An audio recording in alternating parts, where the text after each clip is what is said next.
हाँ, तो जिसके अंदर केवल और केवल मैं कह सकता हूं कि K2H2 into K1 upon K5 Br2 की पावर 1/2 ये रह जाएगा। क्लियर है भाई सब लोगों को? इसका मतलब क्या हुआ, क्योंकि नीचे वाले पद में हमने ये मान लिया कि K4HBr अपॉन K3Br2 से बहुत बड़ा हो, so we can ignore K4HBr upon K3Br2 with respect to 1, then only numerator will be present here, and in this numerator only hydrogen molecules and Br2 molecules present, which are already reactant molecules, so there are no intermediate present in this final rate equation, so we can say that is the final rate equation. Clear है सब लोगों को? यहाँ तक clear हो गया था सब लोगों को? अब अगर मैं ये बात करूं इसी रिएक्शन के लिए for photochemical reactions, for photochemical reaction, कि यदि फोटोकेमिकल ये देखिए ये वाली जो रिएक्शन हमने बात करी है ये सिंपल इसके बारे में बात करी है कि यदि टेम्परेचर की वजह से there are two type of mechanism which are involved in this H2Br2 reaction. First is thermal conditions and second one is photochemical condition. Thermal condition में हमने जो ये चेन इनिशिएशन स्टेप है, दिख रहा आप लोगों को ये वाला, अरे ये स्टेप दिख रहा है ना, इस स्टेप के अंदर हमने K1 लिया। सिंपल हम कौन सी कंडीशन ले रहे हैं यहाँ पे? थर्मल कंडीशन ले रहे हैं। कौन सी कंडीशन ले रहे हैं? थर्मल को डेल्टा से प्रेजेंट करते हैं ना, थर्मल कंडीशन। थर्मल कंडीशन हम यहाँ पे लेंगे,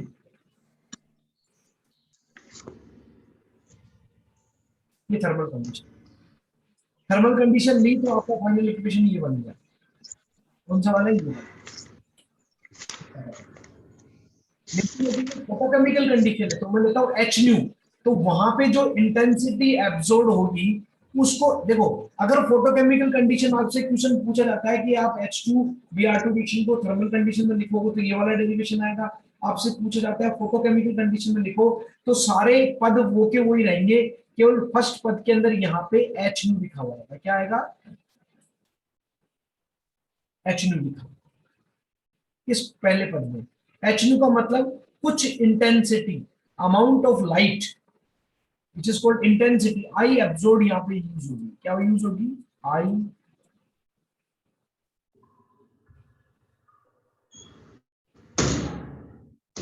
absorb। क्या यूज होगी? I absorb। तो वहां पे जब अपन Br रेडिकल, देखो जब Br रेडिकल बनेगा तो उसके लिए अपन क्या लिख रहे थे? K1Br2 लिख रहे थे ना इतनी देर को। अरे भाई जब भी Br रेडिकल किसी पद में बनेगा तो अपन क्या लिखेंगे? K1Br2 लिखेंगे।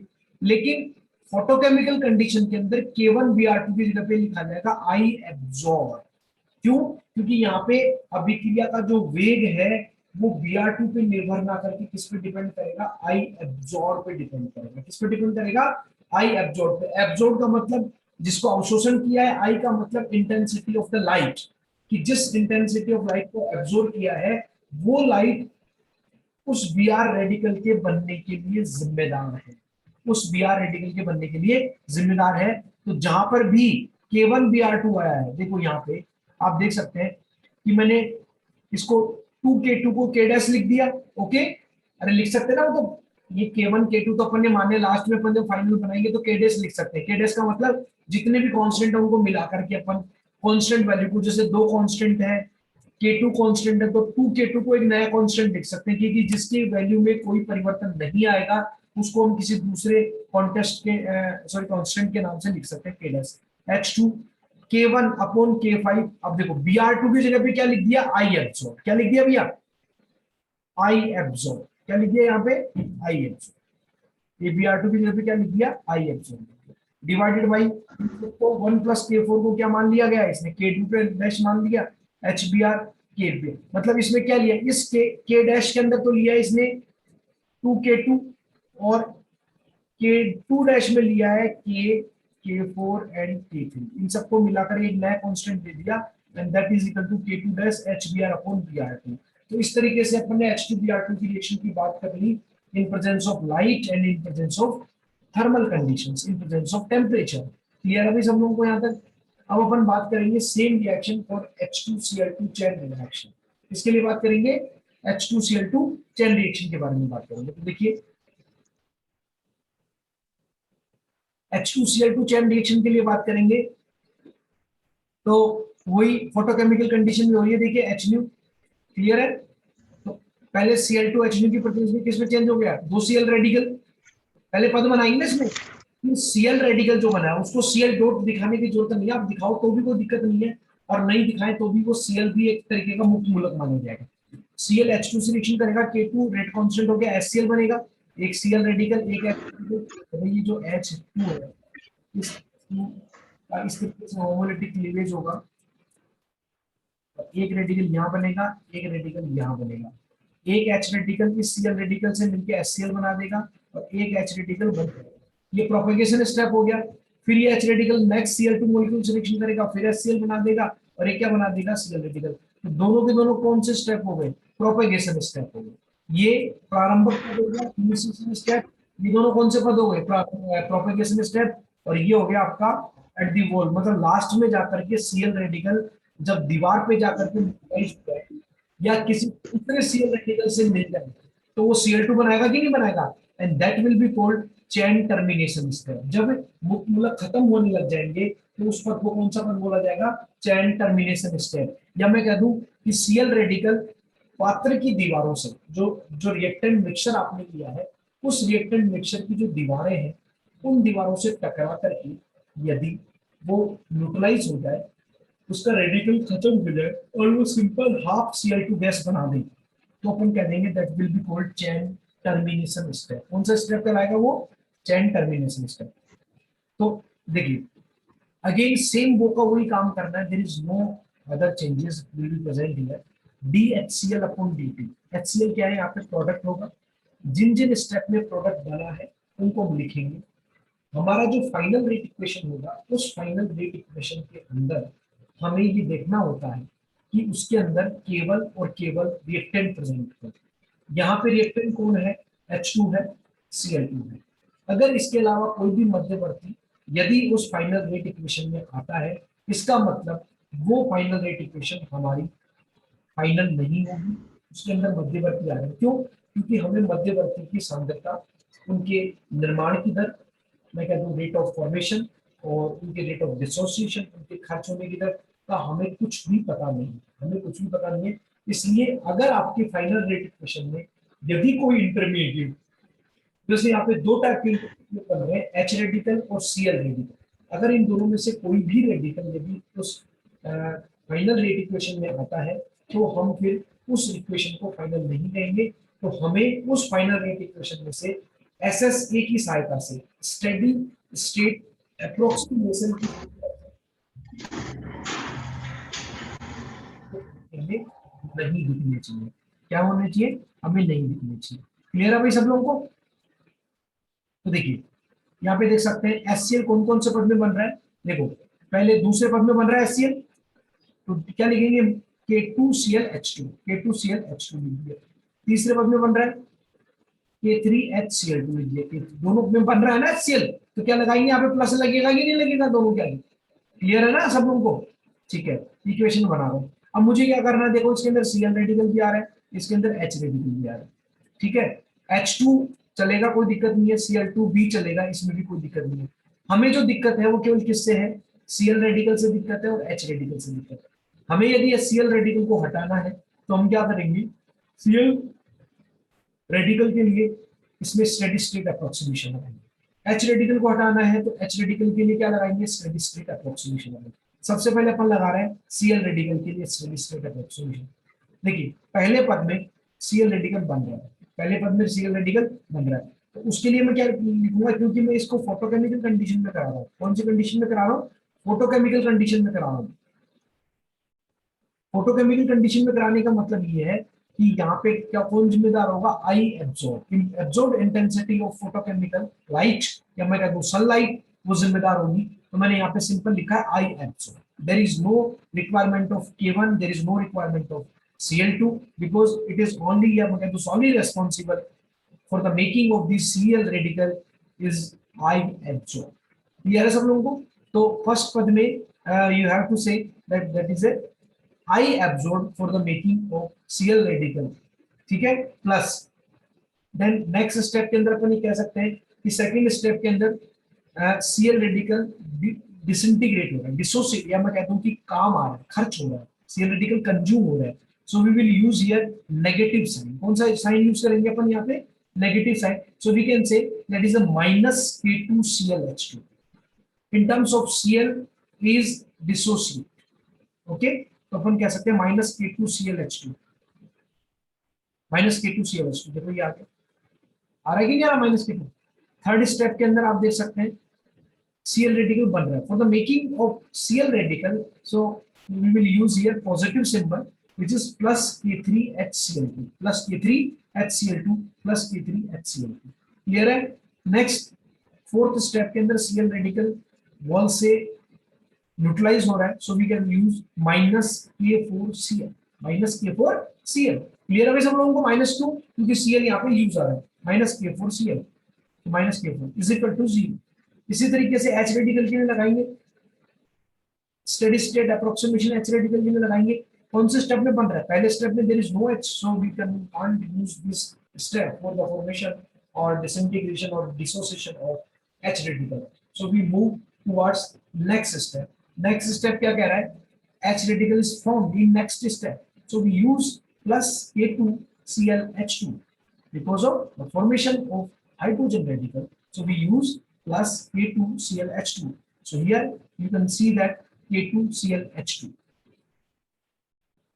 Then थर्ड स्टेप के अंदर H रेडिकल डिसोसिएट हो रहा है, so minus K3HCl2 minus K3HCl. Okay, because in this step, in the steady state approximation of Cl radical, which all are is equal to 0, and again in steady state approximation of hydrogen radical, all is equal to 0. So we can compare both these equations.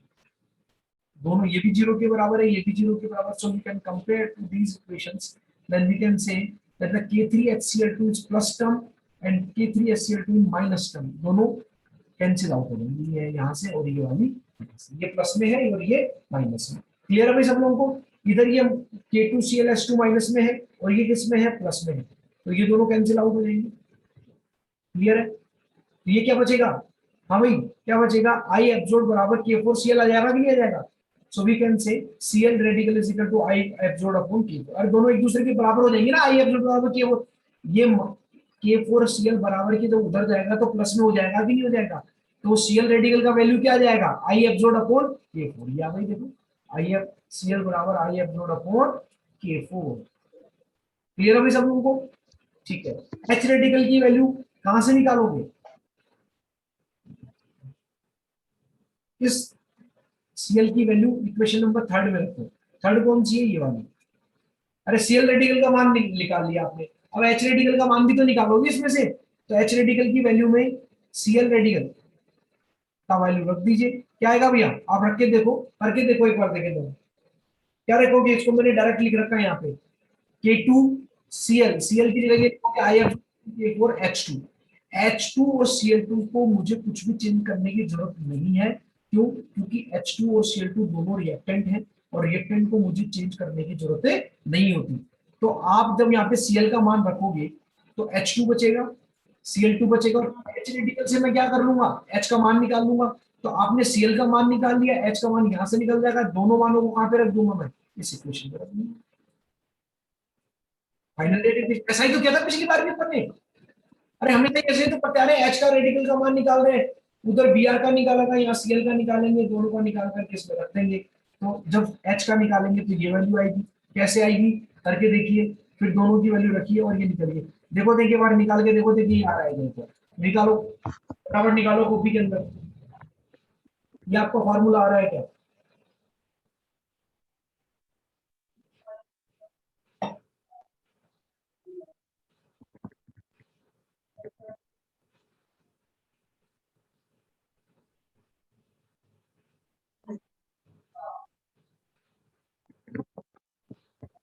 इस वाला formula ये यहाँ तक आपका आना चाहिए.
निकालिए, मैं इतनी देर एक नया टॉपिक स्कैन करके इस पे डालता हूँ जिससे कि अपन उसको करें फिर।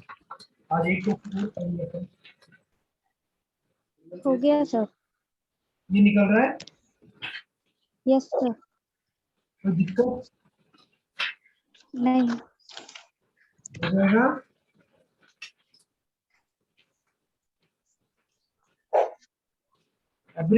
everybody please solve these equations, and if you have any problem then please tell me. Hello?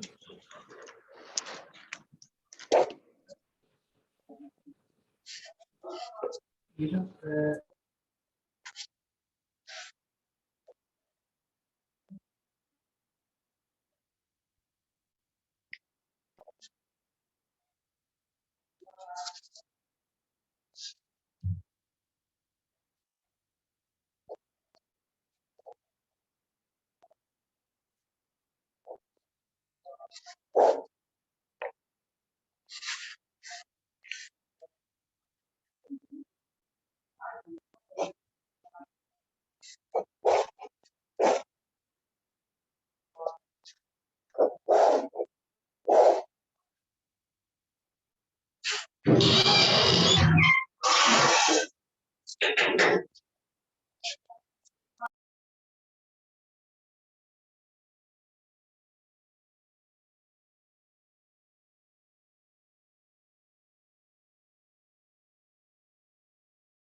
हो गया सबका? एक बार अनम्यूट करके बोल दीजिए सब लोग।